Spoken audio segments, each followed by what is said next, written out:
आचार्य परमेष्ठी के बारे में जो विशेषताएं बताई गईं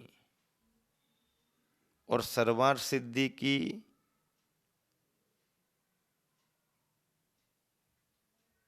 भूमिका में पहले नंबर पर जो चित्रण खींचा गया मन को विभोर करता है। इसमें सबसे बड़ी बात यह है कि आचार्य महाराज का स्वरूप इस तरीके से बतलाया। कैसा बतलाया कि बिना बोले ही जो अपने शरीर से मोक्ष मार्ग का उपदेश दे रहे हैं। वाह भाई वाह। बोल करके उपदेश देना अलग बात है और कोई बिना बोले ही अपने व्यवहार से उपदेश दे रहे हो। हाँ, महावीर का उपदेश क्या है? महावीर का जीवन ही महावीर का उपदेश है। महावीर का जीवन ही महावीर का उपदेश है। संत का जीवन ही संत का संदेश है। संत का संदेश क्या है? संत का जीवन ही संत का संदेश है। जीवन संत का शांत, अपरिग्रही, निष्प्रही, स्वाधीन, स्वतंत्र, स्वतंत्रता का जीवन है, शांति का जीवन है। संत का जीवन न केवल जीने का बहाना है।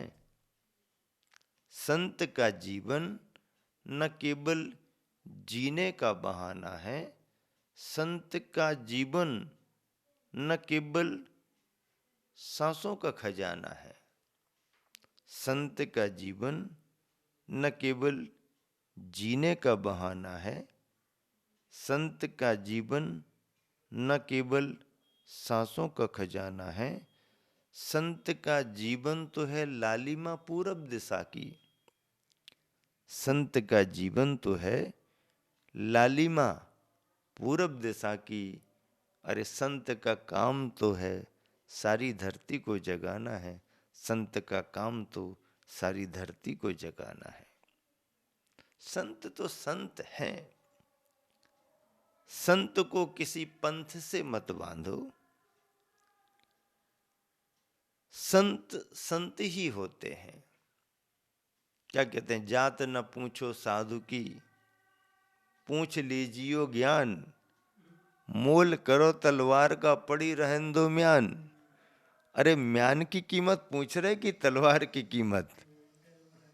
महत्वपूर्ण तलवार है कि महत्वपूर्ण म्यान है? तलवार महत्वपूर्ण है तो तलवार की कीमत पूछो ना। तलवार की धार देखो, तलवार का काम देखो। जात न पूछो साधु की, पूछ लीजियो ज्ञान। उसके गुणों को देखो, उसकी साधना को देखो, उसकी सद्भावना को देखो। सभी के प्रति परिचित अपरिचित, गरीब अमीर, पराया अपना, कोई भी आ जाओ, मुस्कुरा के सबको आशीर्वाद देना, सबके कल्याण की कामना करना। सोचना तो सबके प्रति अच्छा सोचना, अन्यथा अपने बारे में ही सोचना। तो ये सज्जन साधु संत, इसलिए संत का काम तो सारी धरती को जगाना है। गुरुवर आचार्य श्री ने सन 1975 में फिरोजाबाद में चातुर्मास किया। हमारे गुरुवन ने सन 1975 में चातुर्मास किया। हमारा चातुर्मास तो 2002 में हुआ था।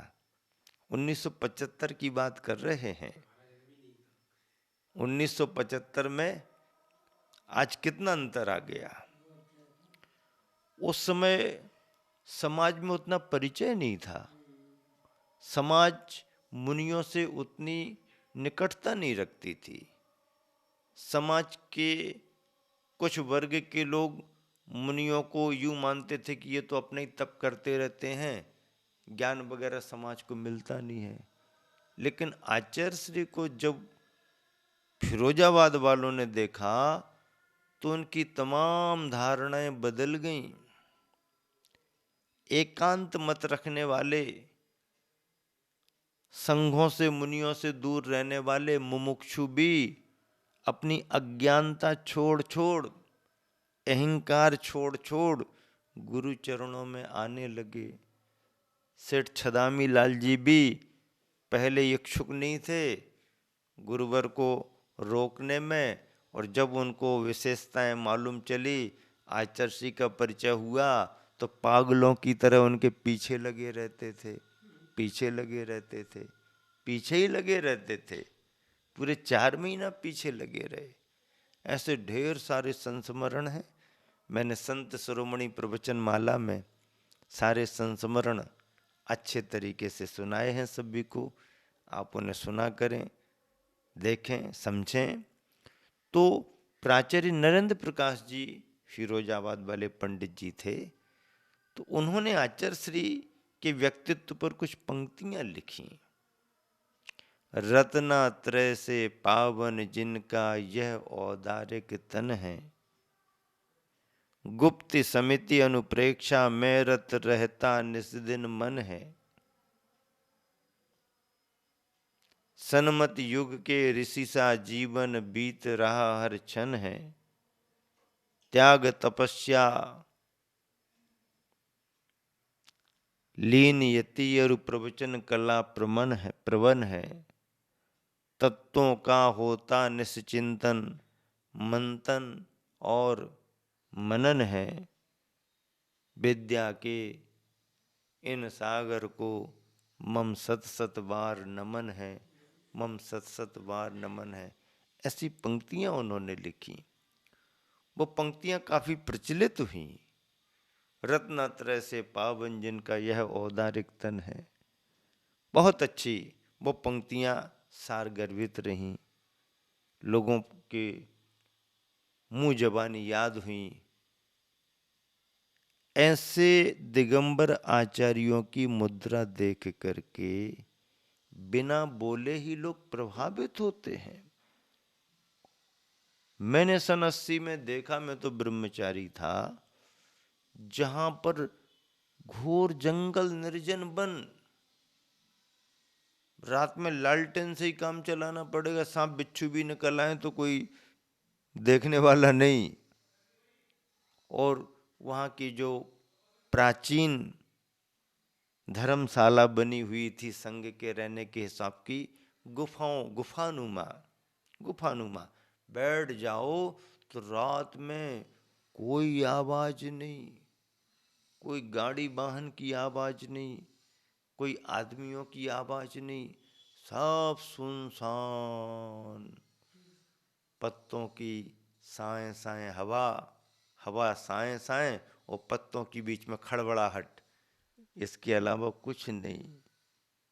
गाड़ी वाहन की आवाज ही नहीं। जितनी गाड़ी छोटी मोटी आ गई क्षेत्र के बाहर रुक गई, अंदर कोई पता नहीं। हाईवे नहीं, कोई नहीं, जंगल। ऐसा मनोरम दृश्य। कैसे समय निकल गया, कितनी बड़ी प्रभावना के साथ निकला। आचार्य श्री साधना करते थे। ऐसे और अनेक स्थान जहां साधना में मन लगता। भोजपुर में हम लोगों ने 1999 में चातुर्मास किया, भोपाल के पास भोजपुर क्षेत्र में धर्मशाला, शांतिनाथ भगवान का मंदिर, और पीछे निकल जाओ तो घोर जंगल।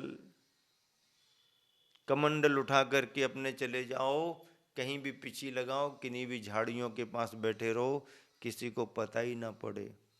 आसपास से आ जाए निकल जाए, किसी को कोई पता नहीं। चट्टान चट्टान, पत्थरों की चट्टान, साफ सुथरी चट्टान है। चातुर्मास किया, खूब आनंद के साथ चातुर्मास किया। बड़ी बड़ी गुफाएं, ऐसे ऐसे रमणीक स्थान जहाँ पर मन अपने आप प्रकृति के साथ लग जाए, तो ऐसे रमणीक स्थानों पर, प्रकृति की सुंदरता वाले स्थानों पर, आर्टिफिशियल नहीं, नेचुरल, प्राकृतिक स्थानों पर गुफाएं हो सकती हैं, बनाए गए मंदिर हो सकते हैं, क्षेत्रों पर धर्मशालाएं हो सकती हैं, जहाँ कहीं भी हो। उदयगिरी खंडगिरी की गुफाओं में बैठ जाओ, ध्यान करते रहो, जितनी देर ध्यान करना हो।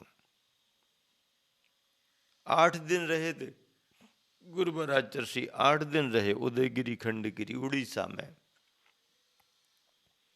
8वें दिन पहाड़ी पर आहारचर्या करी, पहाड़ी पर चलो, ठंडी का समय, धूप में बैठो।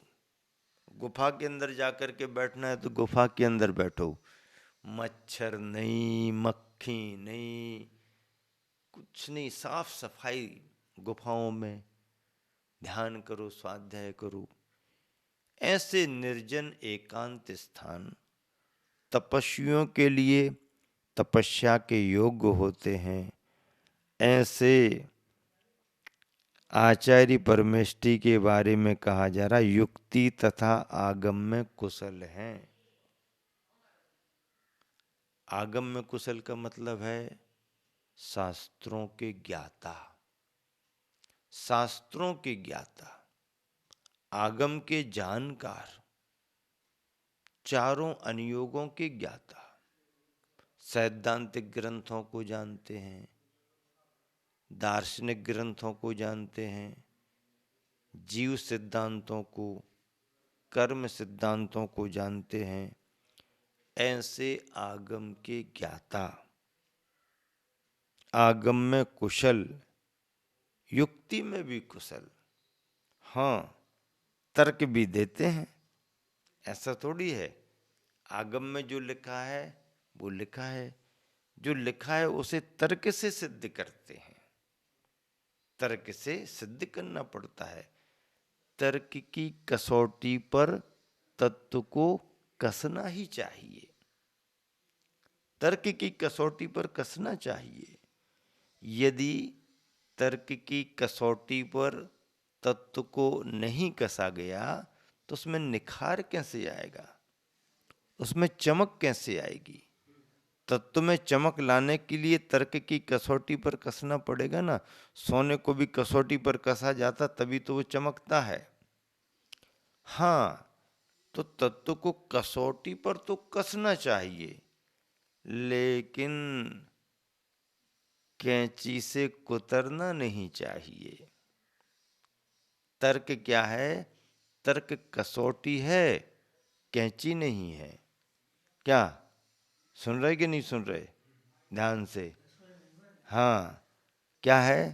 तर्क, हमारा जो मन में तर्क उठता है, तर्क कसौटी है, कतरनी नहीं है, कैंची नहीं है।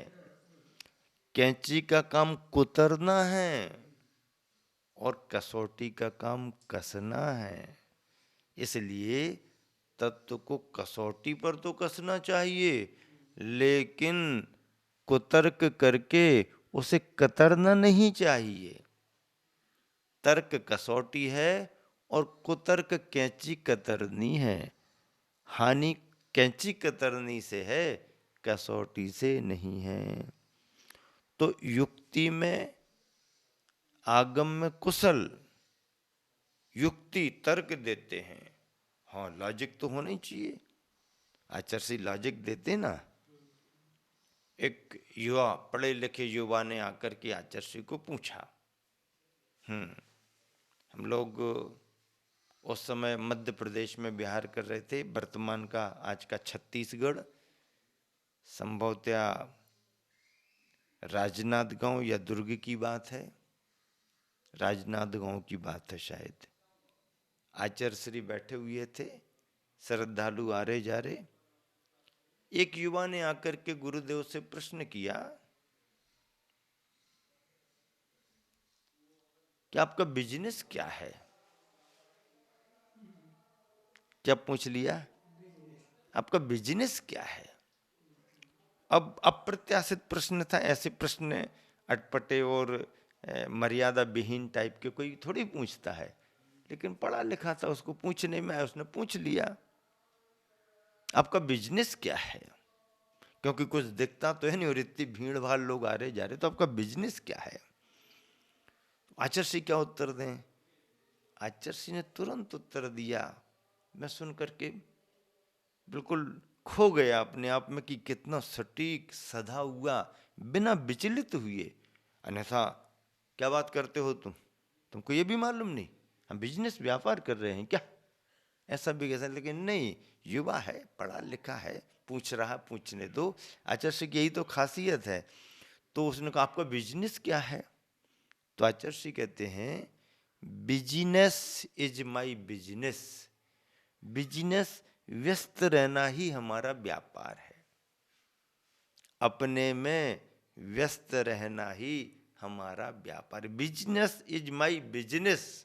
क्या ऐसा पानी पानी हो गया कि उसने सोचा ही नहीं, कभी कल्पना नहीं की होगी कि ये दिगंबर मुनिराज नंगे फकीर इतने बिल्कुल बढ़िया तरीके से उत्तर दे सकते हैं। ये आचार्य की क्षमता, प्रत्युत्पन्न मति कहा जाता है इसको, प्रत्युत्पन्न मति। हाँ, शार्पनेस, बिल्कुल बुद्धि की प्रखरता, पैनापन। आने दो, क्या प्रश्न आता है, आने दो, उत्तर देंगे। दूसरे जीवों के हित का मुख्य रूप से प्रतिपादन करने वाले और आर्य पुरुषों के द्वारा सेवनीय आर्य सज्जन वृंद जिनकी संगति करते हैं, भव्यात्माएं जिनके निकट आती हैं, भक्तजन श्रद्धालुजन जिनके पास आकर के धर्म लाभ लेते हैं, ऐसे आचार्य परमेष्टि का संदर्भ यहाँ पर चल रहा है। और वो आचार्य महाराज निर्ग्रंथ आचार्य के रूप में आश्रम में विराजमान थे, जिनकी प्रशांत मुद्रा को देखकर, जिनकी बीतरागी मुद्रा को देखकर संघ में मुनियों के मध्य में विराजमान, जिनकी भाव भंगिमा और मुद्रा को देख करके भव्य जीव अपनी जिज्ञासा का समाधान करता है।